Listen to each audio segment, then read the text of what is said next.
Apakah seorang bisa melihat Allah Azza wa Jalla dalam mimpi selama kita masih hidup? Karena saya pernah mendengar pernyataan Syekh Saleh Fauzan. Sama dalam hadis kata Nabi SAW, Inni ra'aitu Rabbi fi ahsani surah. Aku melihat Tuhanku dalam bentuk yang terindah, kata Nabi SAW. Maksudnya, ada dalam mimpi. Nabi pernah melihat Allah dalam apa? Dalam mimpi. Tetapi bukan seperti itu zat Allah Subhanahu wa taala. Karena kata Nabi, "Ta'allamu annakum lan tarau rabbakum hatta tamutu." Ketahuilah kalian tidak akan bisa melihat Allah sampai kalian meninggal dunia.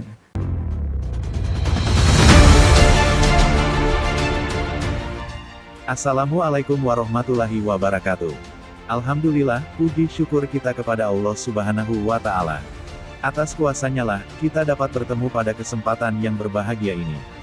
Sholawat serta salam kepada baginda Nabi Muhammad Sallallahu Alaihi Wasallam, beserta para sahabat, keluarganya, serta anak cucu keturunannya. Kepada para pendengar yang dirahmati Allah Subhanahu wa Ta'ala. Barusan kita melihat cuplikan video singkat yang bisa dijadikan pembelajaran untuk kita semua. Insya Allah, saya akan menjelaskan poin-poin penting dari video tersebut, agar kita semua berpeluang memahaminya. Karena apa yang disampaikan pada video tersebut, merupakan bahasa keterangan yang perlu dijelaskan, agar orang-orang mendapati gambaran kefahamannya.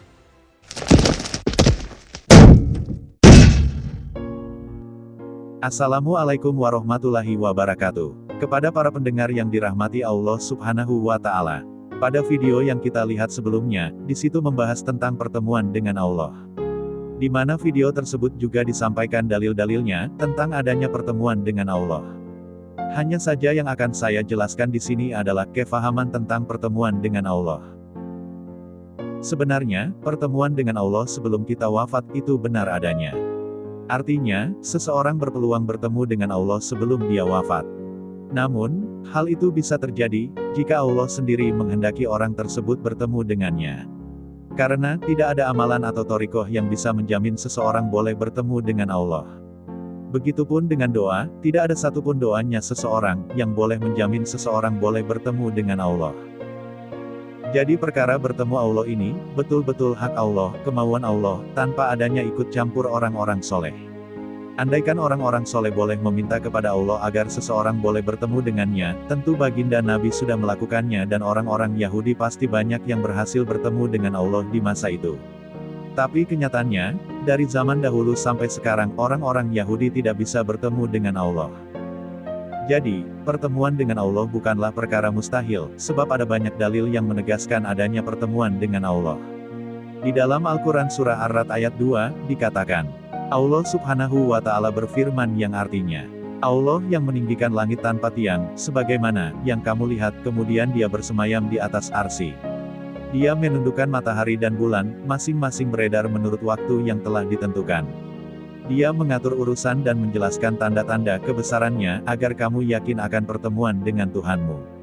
Quran Surah Ar-Ra'd ayat 2. Di dalam Al-Quran telah Allah berikan gambaran, agar hendaklah kita mengharapkan pertemuan dengan Allah. Dan banyak orang-orang soleh, begitupun para wali, yang mengaku telah bertemu Allah.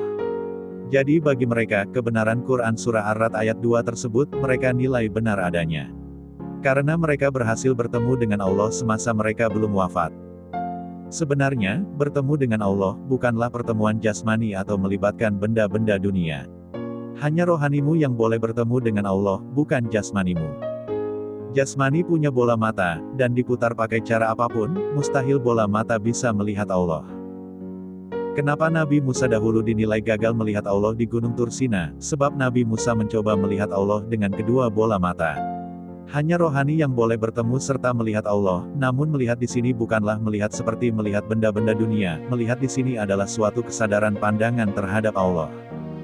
Orang yang berhasil Allah izinkan bertemu dengan dia, pasti dia akan faham makna dalil Quran berikut ini. Tiada satupun yang sama dengan Allah. Dan Allah Maha mendengar lagi Maha melihat. Surat Asy-Syura 11. Dalil ini mengabarkan tentang zat Allah yang laisa kamitslihi syai'un, yang artinya tidak ada yang serupa dengan Allah.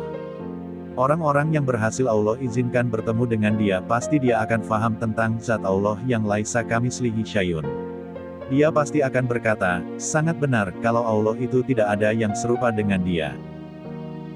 Banyak ulama mengetahui, kalau Allah itu laisa kamitslihi syai'un, tapi mereka mengetahuinya hanya sebatas karena ada perkataan dalil. Berbeda dengan orang-orang yang Allah kehendaki bertemu dengan Dia, mereka mengetahui tentang zat Allah, berdasarkan kenyataan realita yang Allah bukakan hijabnya, sehinggalah orang itu bertemu Allah dengan kebenaran, bukan berdasarkan dalil semata. Namun, banyak juga orang-orang tidak percaya adanya pertemuan dengan Allah semasa di dunia ini, karena mereka memahami, bertemu Allah nanti di surga, setelah meninggal dunia. Saya akui, memang ada dalil yang mengatakan, seseorang boleh bertemu dengan Allah, nanti setelah meninggalkan dunia. Perlu difahami kembali, meninggalkan dunia bukanlah wafat. Maksud meninggalkan dunia atau meninggal dunia adalah, suatu proses kerohanian yang tidak lagi berada di alam dunia atau alam jasmani. Proses bertemu Allah, betul-betul perkara dunia tidak ikut terlibat, seperti jasad, bola mata, kaki, tangan, HP, mobil, rumah, uang, dan lain sebagainya. Cuma rohani yang terlibat dalam proses bertemu Allah. Jadi, maksud meninggalkan dunia atau meninggal dunia ketika bertemu Allah, bukanlah wafat melainkan aktifnya kerohanian dan fananya keduniaan. Jika ditanya, apakah ada dalilnya, kerohanian boleh bertemu dengan Allah? Ya, dalilnya ada. Allah Subhanahu wa Ta'ala berfirman yang artinya, dan ingatlah ketika Tuhanmu mengeluarkan dari sulbi anak cucu Adam keturunan mereka, dan Allah mengambil kesaksian terhadap roh mereka, seraya berfirman, bukankah aku ini Tuhanmu? Mereka menjawab, betul, engkau Tuhan kami bersaksi. Quran Surah Al-A'raf ayat 172. Berdasarkan ayat ini, kita dahulu dalam kewujudan kerohanian, sebenarnya pernah bertemu dengan Allah, bahkan berbicara dengan Allah. Inilah dalil yang bisa dijadikan rujukan, kalau roh atau kerohanian boleh bertemu dengan Allah. Jika ada ulama terdahulu menafikan adanya pertemuan dengan Allah, bisa saja di waktu itu Allah tidak menghendakinya bertemu dengannya, makanya dia berkata sesuai realita hidupnya. Namun bukan berarti pertemuan dengan Allah itu perkara yang mustahil, sebab ada banyak dalil serta kenyataan dari orang-orang soleh serta para wali, yang telah berhasil bertemu dengan Allah. Orang yang memustahilkan pertemuan dengan Allah itu, sebenarnya karena dia merasa aneh, sehingga dia menilai tidak masuk akal. Ketahuilah, bagi mereka-mereka yang tidak percaya adanya pertemuan dengan Allah, maka segala amalnya akan jadi sia-sia, dan amalnya tidak akan ditimbang di hari kiamat. Allah Subhanahu wa Ta'ala berfirman yang artinya, mereka itu adalah orang yang mengingkari ayat-ayat Tuhan mereka dan tidak percaya terhadap pertemuan dengannya. Maka sia-sia amal mereka, dan kami tidak memberikan penimbangan terhadap amal mereka pada hari kiamat.